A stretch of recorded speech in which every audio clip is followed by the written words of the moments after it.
Ciao a tutti, in questa puntata di Forzinet mi occuperò del commento della prima puntata di X Factor andata a scena praticamente ieri sera, una puntata sicuramente intensa e molto molto interessante che segue la stessa linea dello scorso anno, almeno dal mio punto di vista. Ci sono stati tanti artisti interessanti che poi ovviamente dovremo vedere nel cammino, insomma, se eventualmente proseguiranno e alcuni che sinceramente hanno fatto molto sorridere, su tutti ovviamente direi l'autore dell'inno dell'Albiano Calcio, Adriano Aguili, e poi in chiusura, quindi nota di merito anche per coloro che hanno fatto il montaggio della puntata, ma non avevamo dubbi, la canzone Pippette a Nanna di Simone Miccinilli. Quindi diciamo quelli sono stati i due momenti più divertenti della serata, conditi sicuramente dall'ironia dei giudici, di tutti e quattro i giudici, che quindi proseguono la linea dello scorso anno dal mio punto di vista. Abbiamo tre quarti di giuria uguale, manca Manuel Agnelli che è stato sostituito da Francesco Gabbani. Per me Achille Lauro è stato il vero e proprio mattatore della serata, come sempre, come al solito. Forse Achille Lauro si esprime meglio nei live dal mio punto di vista, anche a livello di critica e quant'altro, e invece nella parte delle audition viene fuori molto bene Jack La Furia, perché il suo personaggio e anche la sua ironia proprio naturale e la sua simpatia si presta molto alle interpretazioni e al contesto, mentre nei live comunque ha meno tempo e meno spazio per fare battute. L'ha detto anche lui stesso che si diverte molto più alle audition che ai live, quindi credo che questo sia abbastanza evidente. Però Jack La Furia si è dimostrato ancora una volta un elemento imprescindibile, almeno per queste edizioni di X Factor. L'anno scorso era stata forse una delle rivelazioni all'inizio, soprattutto nella prima parte, come ho già detto, perché le audition sono proprio la parte del percorso in cui si esprime meglio. Anche poi nei bootcamp, secondo me, è molto molto protagonista. Dagli home visit in poi Jack La Furia forse fa un po' più di fatica, mentre Achille Lauro è venuto fuori alla grande, e devo dire che ieri in questa edizione è partito molto bene, perché è stato protagonista assoluto, ormai è il leader del Senato, come lo chiama lui, insomma, del pubblico, acclamato, e è diventato il vero e proprio punto di riferimento della giuria, che ha perso Manuel Agnelli. Sappiamo tutti perché ha perso Manuel Agnelli. Manuel Agnelli comunque, non dico che abbia avuto dei contrasti con Achille Lauro, ma probabilmente si dice questo, e penso che sia proprio vero, perché era quello che avevo percepito anch'io già dai primi live dello scorso anno e poi è andata in crescendo. Soffriva un po', o comunque non gradiva molto quell'esuberanza di Achille Lauro che aveva avuto sia nelle presentazioni dei live, sia anche poi ovviamente nella costruzione di vari momenti delle serate, e quindi credo che Mauro Danieli abbia rinunciato per quel motivo. Si è parlato proprio di un dentro fuori, insomma, o uno o l'altro, e alla fine è rimasto Achille Lauro. Io credo che la produzione abbia fatto la scelta giusta, poi non so se si sia tirato indietro Manuel Agnelli oppure se abbiano scelto loro stessi. Non ne ho idea di questo, non ho notizie in merito. Però fatto sta che abbiamo la composizione della giuria per tre quarti dell'anno scorso, e Achille Lauro resta appunto un elemento cardine in questo momento. Poi non è da escludere che nei prossimi anni la situazione possa cambiare, si sa che comunque un ricambio spesso è necessario, però al momento io credo che sia una giuria sulla cresta dell'onda, che mantiene lo stesso impatto e la stessa incisività. Anche la stessa Paola Iezzi comunque,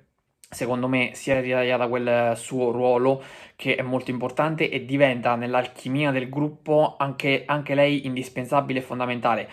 anche se è un po' meno esuberante rispetto ad Achille Lauro e meno tagliente rispetto a Jack La Furia, con dei commenti molto ironici che fanno sorridere. Però anche Paola Iezzi comunque dà le sue stoccate quando serve e quando è necessario, e quindi ha creato quell'alchimia perfetta. Per quanto riguarda invece il nuovo acquisto, il nuovo innesto, ovvero Francesco Gabbani, io, almeno a mio giudizio personale, al mio parere personale, lo rimanderei alle prossime puntate. Vorrei vederlo meglio dopo, successivamente, perché anche l'anno scorso con Achille Lauro forse avrei avuto un giudizio simile, insomma, un po' in sospeso, e poi è venuto fuori alla grande. Quindi vedremo poi Gabbani come riuscirà a venire fuori. Quindi non è affatto bocciato, perché secondo me si è calato bene nel personaggio ed è entrato bene nella giuria in questo momento. Però manca ancora quell'alchimia che si era creata con Manuel Agnelli. Io credo poi di essere anche un po' condizionato dal fatto che l'anno scorso appunto ci sia stato Manuel Agnelli in quel contesto, e quindi ho il ricordo fresco di quella giuria che comunque per me aveva creato un'alchimia perfetta, soprattutto nelle audition e successivamente anche nei bootcamp, mentre nei live un pochettino qualcosa si era incrinato e si era visto, tant'è che poi appunto qualcuno doveva saltare per forza di cose per alcuni contrasti che credo siano stati piccoli, neanche così di grandi e rilevanti, però comunque ci sono stati, e non potevano essere ignorati per la riuscita perfetta del programma o quasi. Quindi Gabbani al momento giudizio in sospeso, le battute che fa, le battutine, insomma lì le sue solite freddure, per me potrebbe tranquillamente risparmiarsele perché sta cercando comunque di ritagliarsi il suo personaggio. Al momento quello più duro sembrerebbe essere Achille Lauro, ma con il suo carattere, con la sua simpatia, veramente risulta difficile che poi possa essere quello più duro. Anche Emanuele Agnelli comunque era più duro e molto simpatico in alcuni contesti, però comunque manteneva un certo aplomb. Gabbani invece si sta dimostrando più un personaggio che secondo me va molto sull'aspetto tecnico e su quelli che sono i suoi principi, soprattutto abbiamo visto ieri la discussione con Paolo Iezzi tra gli accordi e la melodia, cosa era più importante per l'uno o per l'altro, con Gabbani che dava, diciamo, precedenza alla melodia, mentre Paolo Iezzi dava la precedenza agli accordi, però dal mio punto di vista credo che questo sia uno stimolo e uno spunto di discussione importante, ma debba metterci un po' più del suo, meno battutine magari del suo repertorio e qualcosina in più, però ripeto, poi vedremo nel corso del tempo. Gabbani paga un po', soprattutto per esempio nelle prime esibizioni che hanno mandato in onda, il fatto che ci siano dei personaggi, dei cantanti, dei giudici molto più affermati in quel contesto, nel senso che già sono stati apprezzati dal pubblico l'anno scorso, sono amati dal pubblico perché appunto l'alchimia ha funzionato perfettamente e quindi probabilmente Gabbani paga un po' lo scotto di quell'essere il nuovo arrivato e di essere forse considerato un po' meno, perché anche Gabbani ha fatto qualche intervento simpatico, ma non è stato colto dagli altri e non è stato molto assistito, ecco, dagli altri in alcuni contesti, mentre comunque gli altri si sono riusciti a ritagliare il loro momento all'interno della serata. Gabbani sì, qualcosina si è ritagliato, però per me può fare molto di più, può fare molto meglio, non escludo poi che possa crescere nel corso del tempo. Poi, venendo ai singoli, avevo già accennato alle esibizioni più simpatiche, che erano quello ovviamente della Pippetta e Nanna a conclusione proprio perfetta di serata, che con mio grande stupore e mia grande sorpresa è riuscito anche a passare, probabilmente perché comunque a livello musicale ci stava, nonostante la canzone fosse molto molto particolare e ironica, diciamo, mentre quello dell'inno, il ragazzo che ha cantato l'inno dell'Aviano Calcio, chiaramente non è passato perché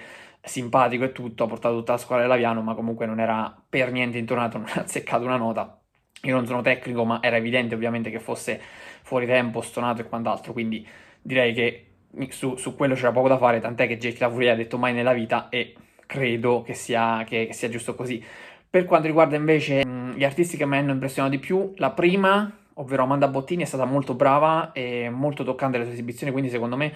potrebbe andare avanti, poi ovviamente bisognerà vedere sempre come si sviluppa la questione perché X Factor è un talent molto molto particolare, fai un'esibizione, due e comunque ti giochi tutto, non è come altri programmi in cui hai più tempo per crescere, per essere valutato e per comunque guadagnarti quello spazio e quel posto. Anche Vicky della Peruta ha cantato La cura per me di Giorgia in una versione napoletana e latinoamericana che non mi sarei mai aspettato, insomma, napoletana e spagnola, non mi sarei mai aspettato che riuscisse in quella maniera, invece è stata veramente impeccabile. Il commento di Jack La Furia, secondo me, è stato abbastanza lapidario e simbolico per come è riuscita appunto la sua performance.